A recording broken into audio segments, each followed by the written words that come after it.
하나님 말씀을 보도록 합시다. 오늘 우리가 함께 살펴볼 하나님 말씀은 요한복음 3장 6절과 6절에서 11절 말씀입니다. 요한복음입니다. 요한복음 3장입니다. 요한복음 3장 6절부터 11절 말씀까지 보도록 하겠습니다. 요한복음 3장 6절부터 11절 말씀입니다. 우리 찾으신 줄 알고 우리 한 절씩 우리 교도하도록 하겠습니다.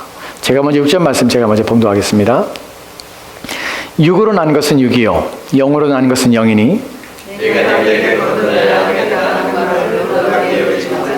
바람이 임의로 불매 내가 그 소리는 들어도 어디서 와서 어디로 가는지 알지 못하나니 성령으로 난 사람도 다 그리하니라.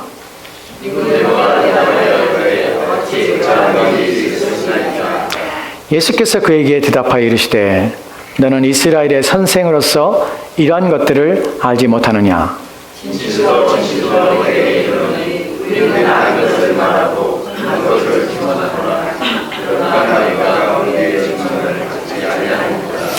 아멘. 우리 잠깐 같이 기도할까요? 하나님, 주의 말씀 앞에 섰습니다. 하나님 말씀을 이해하는 눈을 우리 가운데 주시옵소서. 하나님 말씀을 읽어도 하나님 말씀을 들어도 그 말씀이 내게 주신 말씀이고 또한 내가 깨달으며 이해해야 될 말씀인데 때로는 하나님의 말씀이 이해가 되지 않고 또한 그 말씀에 대하여 아무런 생각도 또한 관심도 없을 때가 있습니다. 주님, 주께서 우리의 눈을 열지 않으시면 우리의 귀를 열지 않으시면 우리가 들을 수 없고 이해하며 깨달을 수 없사오니 이 시간에 주께서 우리의 눈을 여사 하나님 말씀을 보게 하시옵소서. 주의 말씀이 우리의 심령에 들려지게 하옵소서. 이해가 됨으로 깨달아 하나님의 계신 것을 내 영혼을 부르심을 우리가 하여금 알게 하옵소서.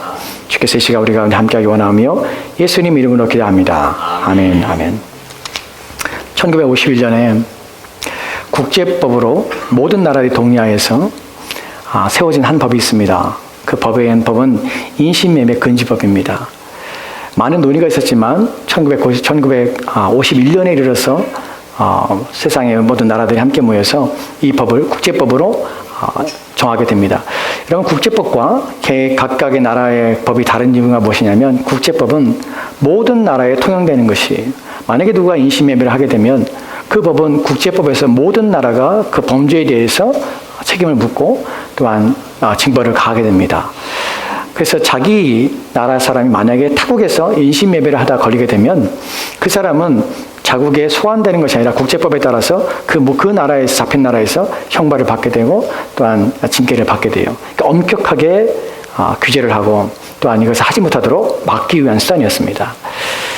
지금도 현재 중국에서는 1년에 한 200명이 넘는 사람들이 인신매매를 하다가 잡혀서 사형을 당하고 있습니다. 왜 이런 강제 종합을 두게 되냐면 가장 흉악하고 악독한 죄로 사람들이 인식하기 때문에 이것은 국제적으로 이 법을 제정하여서 엄격하게 규제하지 않으면 인권이나 또한 사람의 존엄성이 상실되기 때문에 이 법을 제정하는 것입니다. 여러분, 왜 인신매매가 벌어질까요? 몇 가지 이유가 있습니다. 첫 번째는 노동력 착취입니다.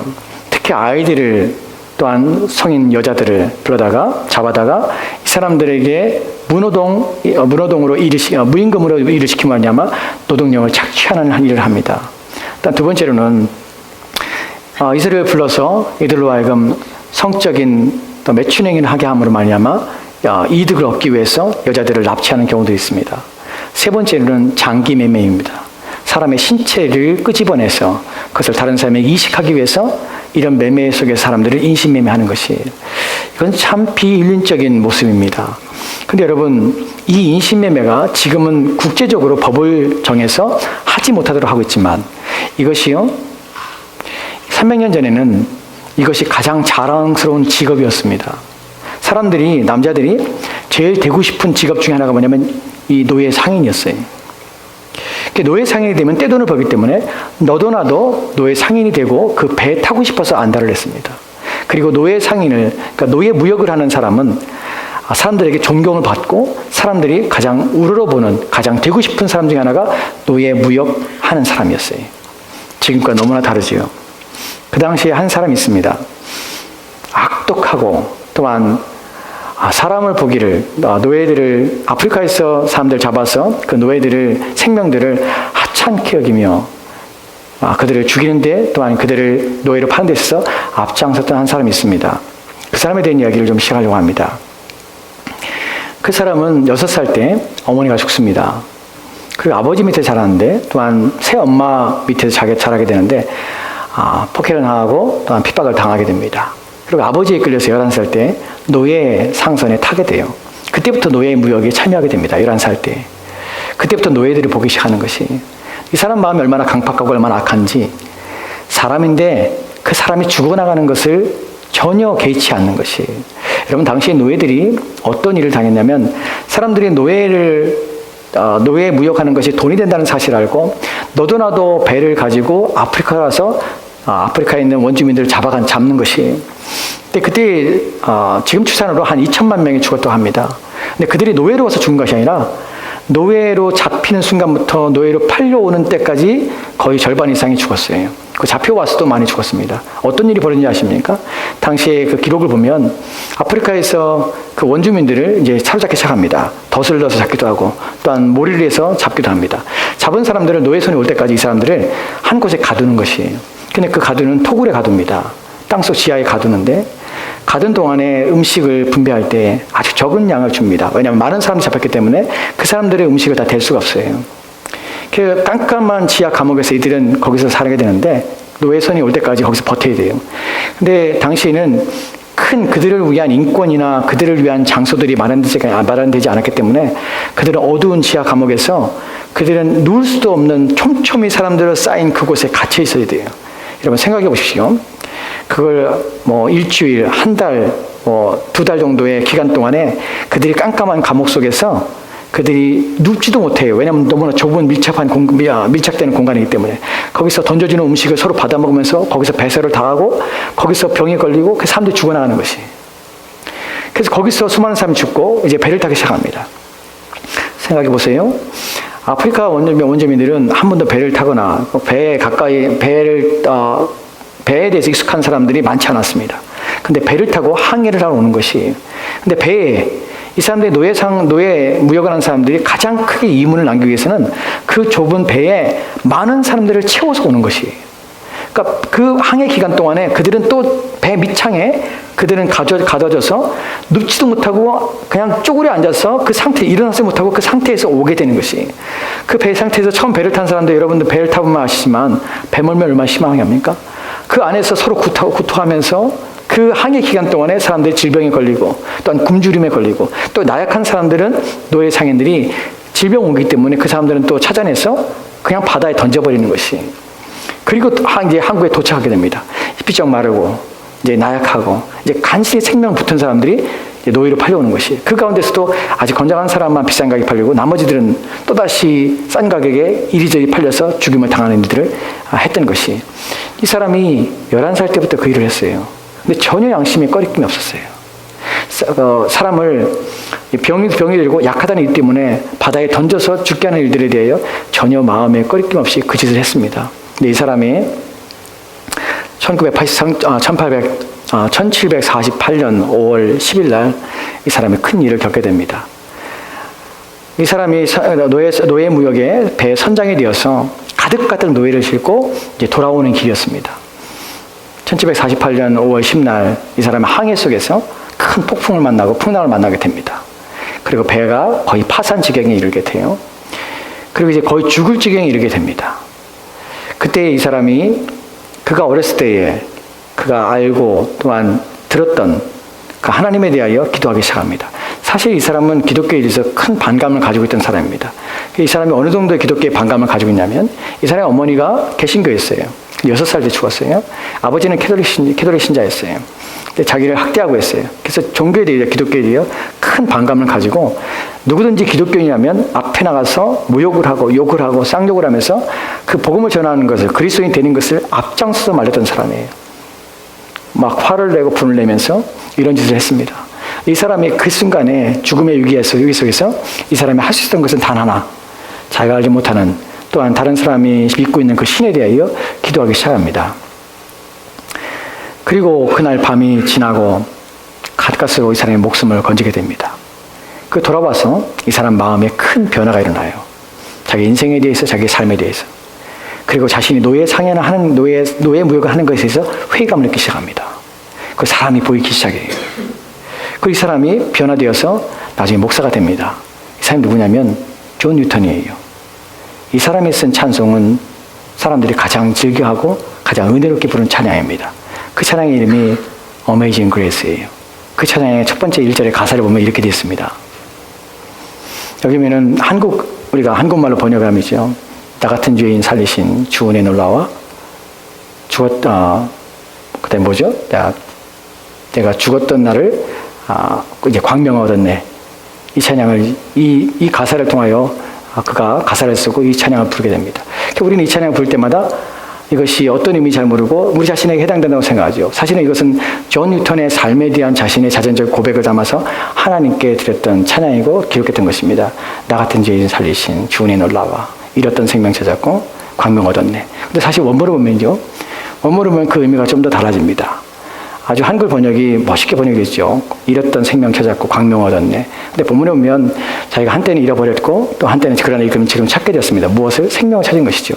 그 광명 얻었다는 것이 원문의 내용으로 보면 자기가 한때는 보지 못했습니다. 눈이 가리웠죠. 근데 지금은 보게 된다는 것이, 이 사람이 무엇을 보게 된다는 것이, 이 사람이 그 사건 1748년 5월 10일 날 그 일이 있고 나서 6년 동안 노예 생활하면 여전히 노예 무역선을 틉니다. 근데 사람을 대하는 태도가 완전히 달라져요. 노예를 대하는 태도가 달라져요. 그뿐 아니라 무엇이 바뀌었는지, 이 사람이 나중에 무슨 일을 하게 되면 영국에서 노예 폐지 제도를 법을 설립하는데 앞장서 증언하게 됩니다. 여러분, 이 일이 얼마나 어려운지를 여러분 모릅니다. 근데 그 당시에 노예 제도를 반대한다는 것, 노예 무역을 금지한다는 법을 제정한다는 것은 목숨을 걸어야 돼요. 영국에서 가장 위대한 수상으로 칭송을 받고 있는 사람이 월버퍼스라는 사람입니다. 이 사람은 크리스찬이에요. 이 사람의 평생의 정치력과 평생에 가장 도전하고 평생에 애를 쓰던 것이 뭐냐면 노예 무역을 금지하는 법이에요. 이것이 얼마나 어려운 법이냐면 그 당시에는 노예 무역을 하는 사람들이 가장 부자예요. 그 사람들이 경제권을 쥐고 있어요. 근데 그 사람들을 대항해서 싸운다는 것은 목숨을 거는 일이에요. 왜냐하면 모든 사람들은 이 경제력, 이 노예 상인들에 의해서 먹고 사는 사람들이에요. 한 나라 전체가 경제가 이 노예 상인들의 손에 쥐어진 것이에요. 여러분, 자그마한 한 나라들이, 오늘날도 마찬가지입니다. 아프리카의 작은 나라들이, 경제력이 약한 나라들이 누구의 손에 의해서 좌우됩니까? 큰 대기업들의 손에 의해서 좌우된다는 사실 우리는 잘 모르죠. 한 대기업이 하나를 하나의 정치 세력을 뒤바꿔버려서 반란을 일으킵니다. 여러분, 반대 세력에게 자금을 대줘서 이 반대 세력이 반대 세력이 반역을 일으키게 되고 나라를 정복하게 되는 것이, 그런 일들 지금도 일어납니다. 근데 당시에 1700년대에 영국에서는 이 노예 무역을 하는 사람들을 반대하고 그 세력을 적으로 대하는 것은 정치 생명 문제가 아니라 생명의 문제예요. 죽음의 위협을 겪게 되는 것이, 그 당시에는 뭐 어디서 죽은지 몰라요. 암살하고 이런 일들이 너무나 비일비재한 상황 속에서 월버퍼스가 이 일을 추진하고 또한 그것에 함께 동참하여서 이 일에 목숨을 걸은 사람이 존 뉴턴이에요. 결국 1800년 초에 영국에서 노예 금지 제도가 법으로 결정됩니다.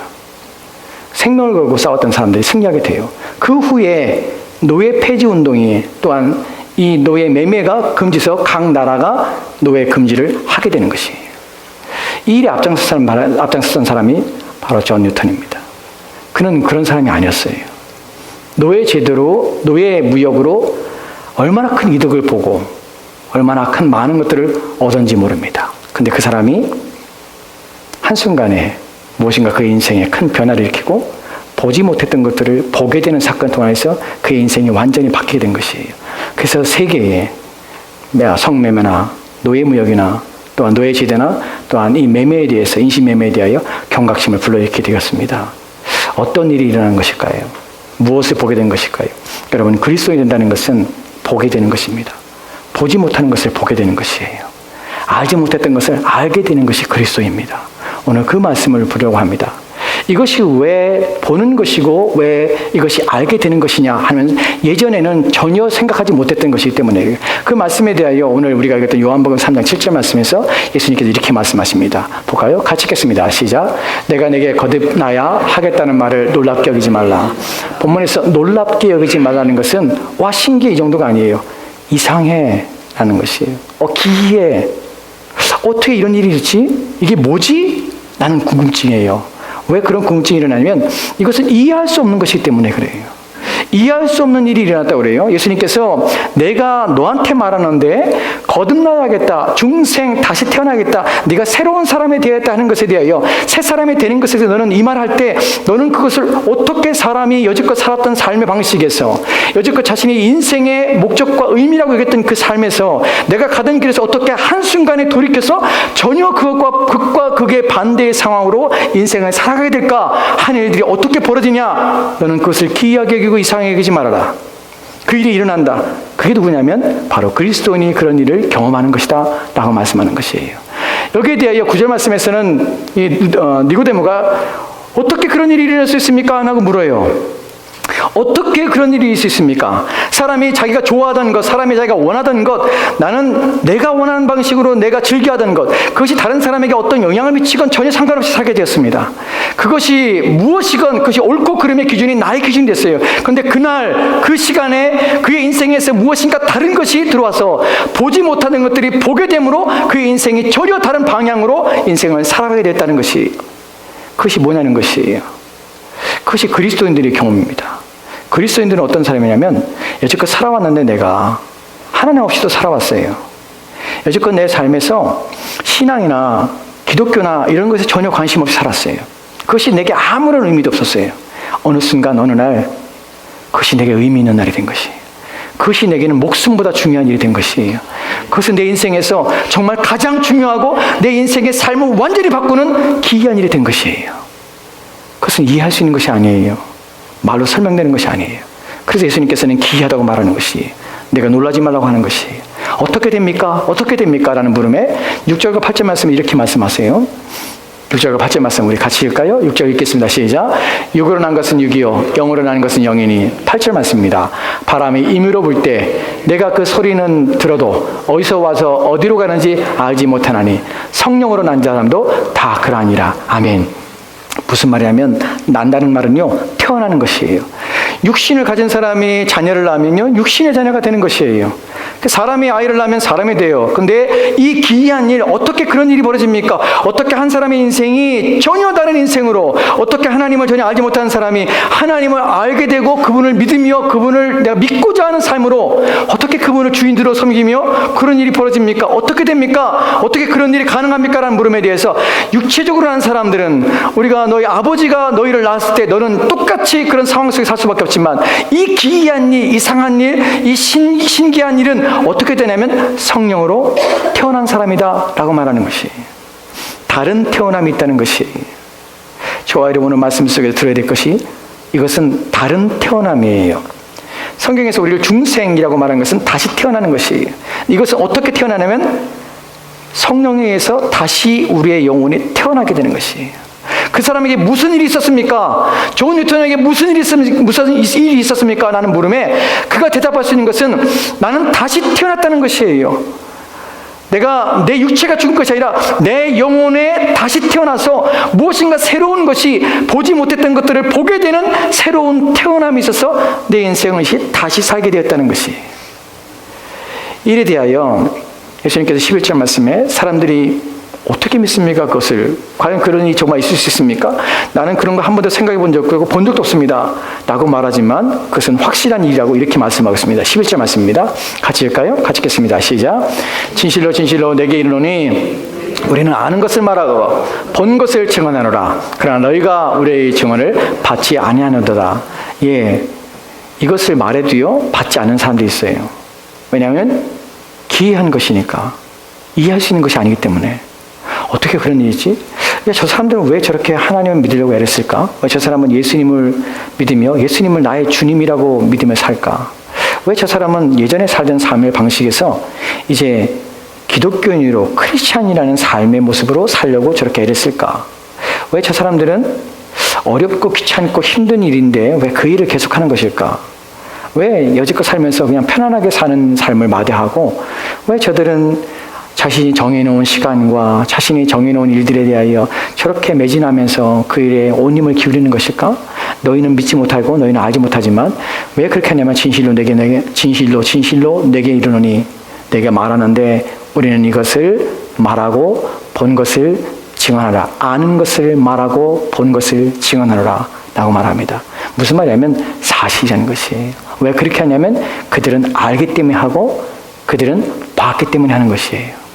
보기 때문에 하는 것이에요. 보면 달라져요. 알면 달라져요. 왜 그리스도인이 되어야 합니까? 내가 예수 믿어야 됩니까? 예. 왜요? 봤기 때문에 그래요. 나는 그리스도인입니까? 예, 그래요. 왜입니까? 나는 알기 때문에 그래요. 그래서 그리스도를 포기할 수 없어요. 그래서 그리스도 없는 삶을 살 수 없어요. 이것이 우리의 고백이에요. 여러분, 이렇게 산 사람들이 한두 사람인 줄 아십니까? 그렇지 않아요. 수많은 사람이 그렇게 살았어요. 수많은 사람들이. 지금도 수많은 사람들이 이렇게 살고 있습니다.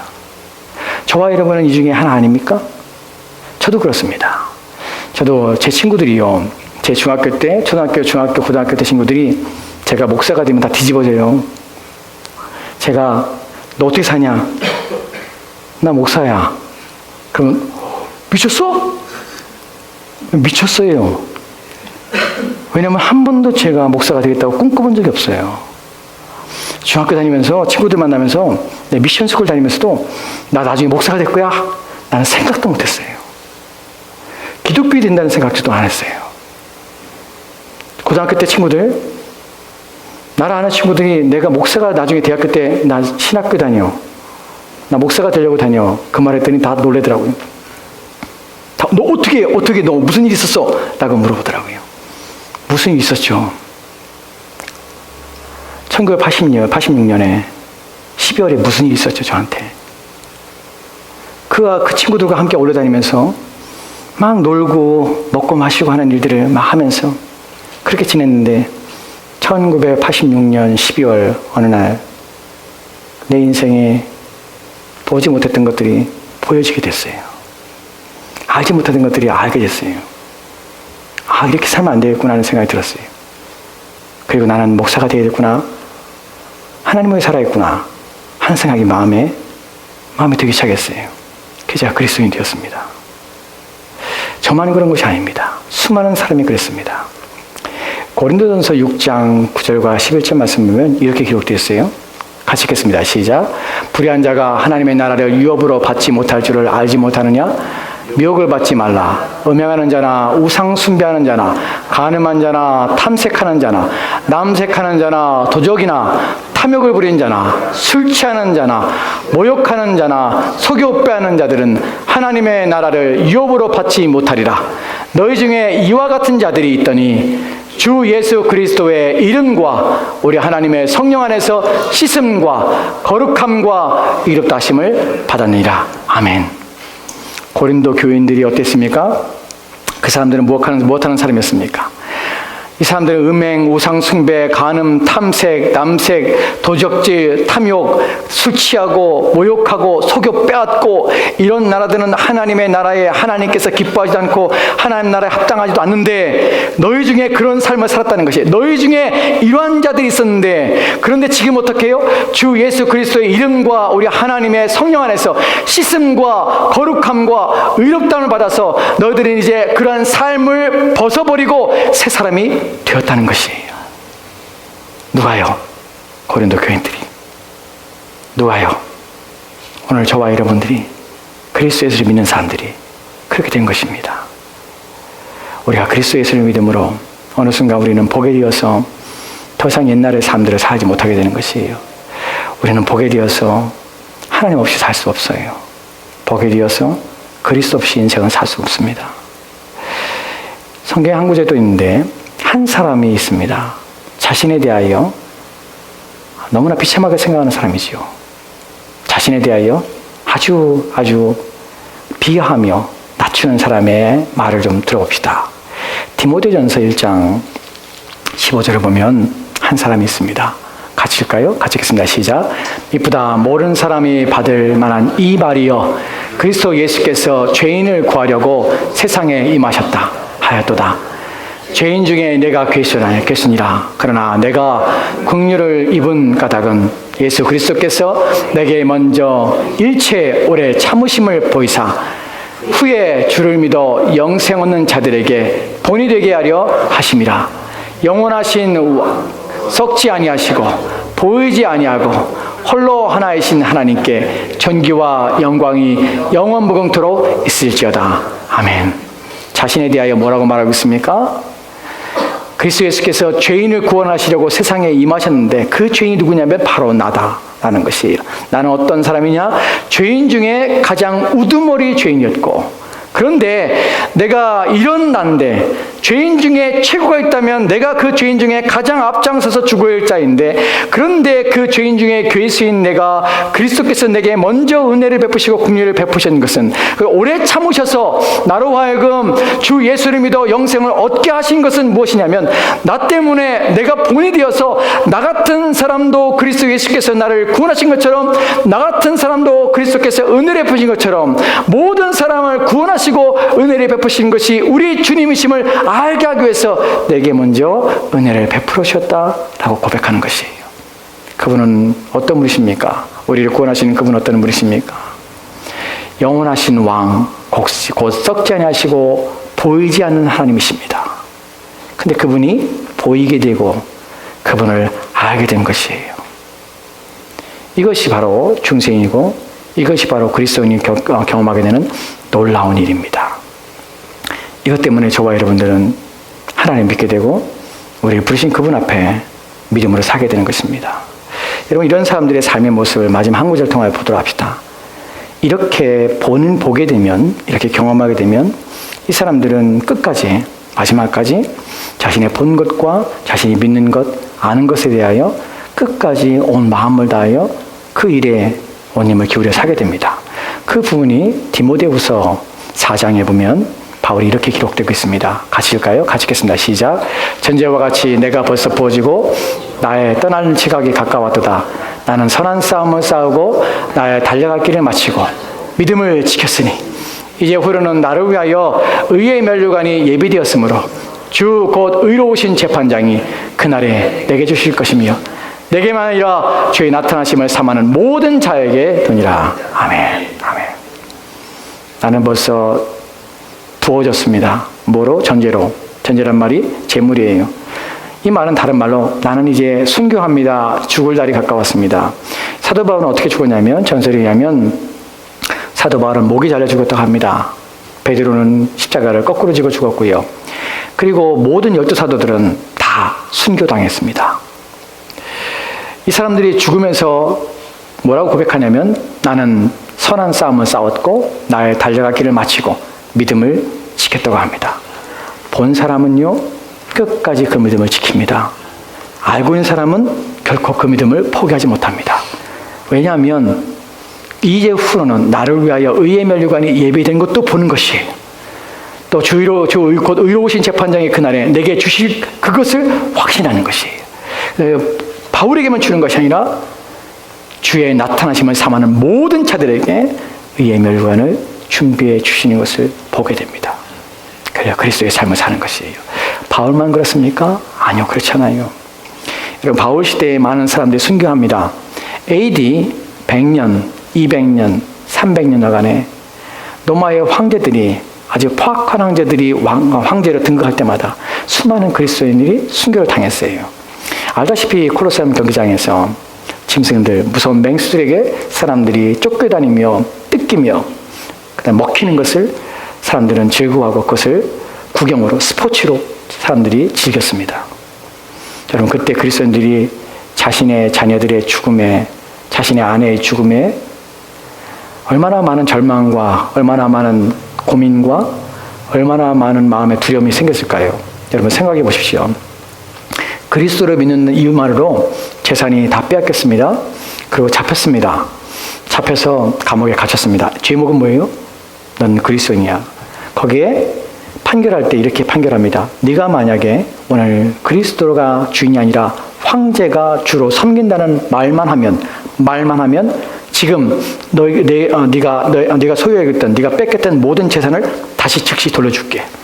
또 갇혀있던 너희 아내, 너희 자녀들 다시 돌려주고 너는 당장 자유의 몸이 될 수 있어.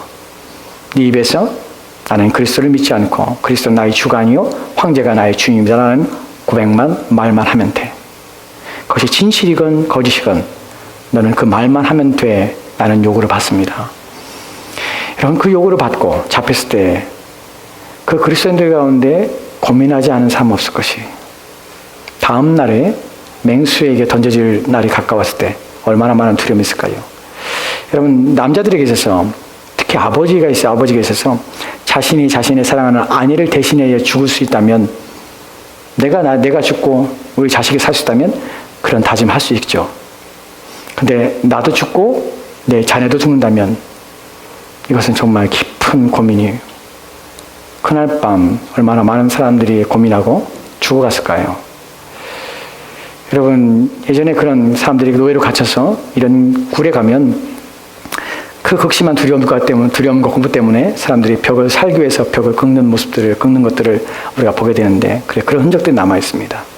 얼마나 그 밤에 얼마나 많은 두려움과 얼마나 많은 공포감 때문에 그 밤을 보냈을까요? 얼마나 눈물을 흘리며 기도하며 하나님의 은혜를 구했을까요? 근데 그 중에 많은 사람들이 배교하였습니다. 정말 뜻밖에도 정말 많은 사람들이 나는 그리스도가 주가 아닙니다. 나는 이제 황제가 내 주인입니다. 라고 배교하고 돌아섰습니다. 근데 그 중에 또 다른 많은 사람들은 자신의 자녀들과 자신의 아내가 맹수의 우리로 던져지며 끌려갈 때에 그때 이들은 이렇게 고백했다고 합니다. 천국에서 보자. 주님 계신 곳에서 보자. 그리고 자기 아내와 자기 자녀가 끌려가는 것에 그 모습을 바라보면서 하나 뵙기도 하며 그들의 영혼을 위하여 기도했다고 합니다. 이것이 믿음입니다. 이것이 우리가 믿는 기독교고, 우리가 보게 되고 알게 되어서 고백하며 부인할 수 없는 우리의 신앙입니다. 저와 여러분은 그리스도인입니다. 그리스도인은 본 사람입니다. 보고 계십니까? 알고 계십니까? 이 기이한 일이 여러분에게 일어났습니까? 부디 올 한해 저와 여러분에게 이 일이 일어났으면 좋겠고, 또한 그것을 보고 알고 있는 사람은 더 깊이 그분을 보고 더 깊이 그분을 아는 한 해가 되었으면 좋겠습니다. 같이 기도합시다. 하나님, 감사합니다. 우리를 보게 해주시고